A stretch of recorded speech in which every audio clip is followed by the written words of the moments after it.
For decades, governments told us UFOs were swamp gas, weather balloons, mass hysteria. Then, in 2026, the United States government released thousands of pages of classified documents, the largest official disclosure of unidentified aerial phenomena in history.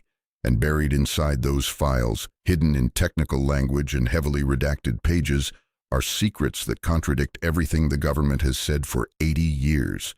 Here are 10 things hidden inside Trump's declassified UFO files that they hoped you wouldn't notice. The files confirm that the U.S. military has been tracking UFOs continuously since 1947, not investigating occasional reports but maintaining a permanent classified surveillance program with dedicated personnel, dedicated budgets, and dedicated intelligence infrastructure. The program was never disclosed to Congress. Multiple secretaries of defense were reportedly kept unaware of its full scope. The files reference internal designations for the program dating back to Truman. Whatever was being tracked for nearly 80 years, the files make clear that someone at the highest levels of government knew and chose silence. 17 incidents in the declassified files describe objects performing what military analysts call transmedium travel, the ability to move seamlessly between air, water, and space without transition. One incident from 2004, corroborated by multiple Navy pilots and radar operators aboard the USS Nimitz, describes an object dropping from 80,000 feet to sea level in less than a second, then disappearing beneath the ocean surface. No deceleration, no splash. The files classify these incidents as unexplained and note that no known human technology can replicate the observed physics. The files contain a section designated ORCON, originator controlled, meaning even congressmen cleared for classified intelligence could not see its contents without specific authorization from an unnamed originating agency.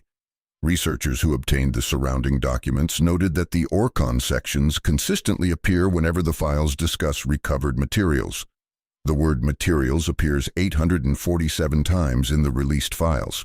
Analysis of recovered materials appears 23 times. The materials themselves, what they are, where they are stored, and what analysis found, remain classified beyond the level of the released documents. A series of incidents between 2014 and 2016 off the U.S. East Coast are described in the files with unusual specificity. U.S. Navy pilots encountered objects daily for months. Objects that appeared on radar were confirmed by FLIR thermal cameras and were witnessed by dozens of trained military personnel. The objects demonstrated controlled flight, intelligent response to military aircraft, and speeds exceeding Mach 5 without any visible propulsion. The files note that the incidents were reported through proper military channels, and that no official investigation was opened for over 2 years. Someone decided these incidents should not be investigated.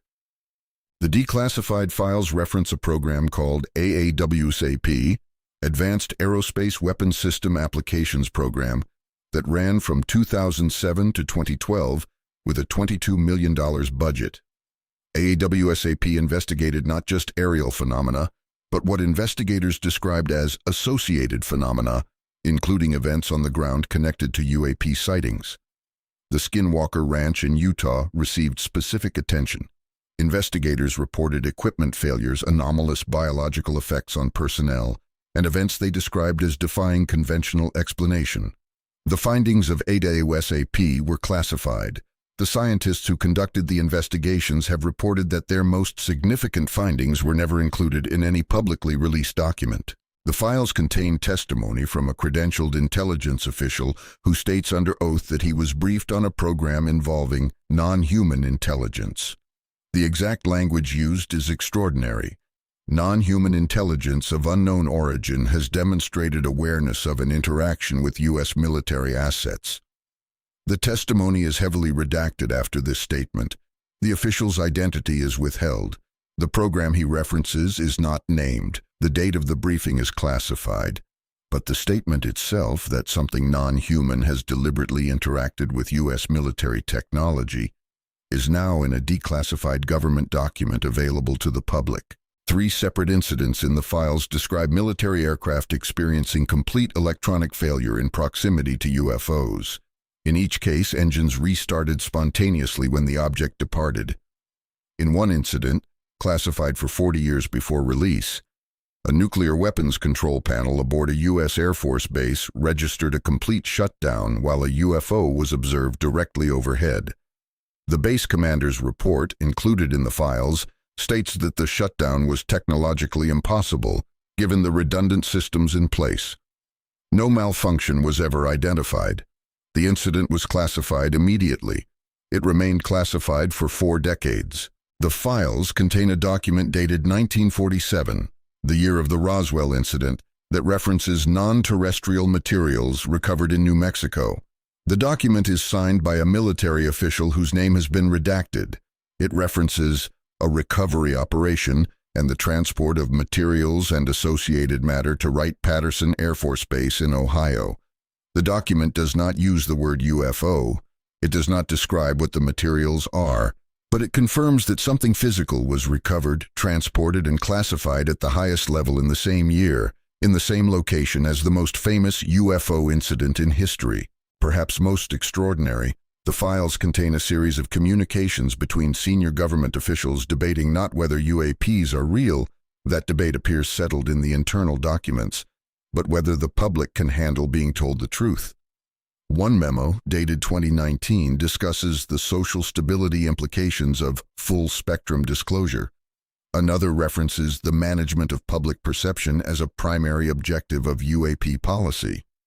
The files reveal that the question being asked inside the government is not what are these things, but how much can we tell the public without causing panic? The answer evidently has been not much. Buried in the final pages of the released documents is a reference to a program that has never been publicly named. Its budget is listed as not applicable to standard appropriations process, meaning it is funded through channels that do not appear in any congressional budget. Its personnel are described as detached from standard chain of command. Its location is not listed. Its mission is described only as legacy recovery and analysis. It has been operating, according to the document, since 1953. Whatever this program has recovered, analyzed, and concluded in 70 years of classified operation, it was not included in the released files. It may never be. These files were released, but the most important documents, the ones describing what was recovered, what was found, and what conclusions were reached, remain classified. What you've just seen is what they chose to let you know. The question that should haunt every one of us is, what did they choose to keep hidden? Subscribe to Forbidden Files, because the disclosure is just beginning and will be here when the next files drop.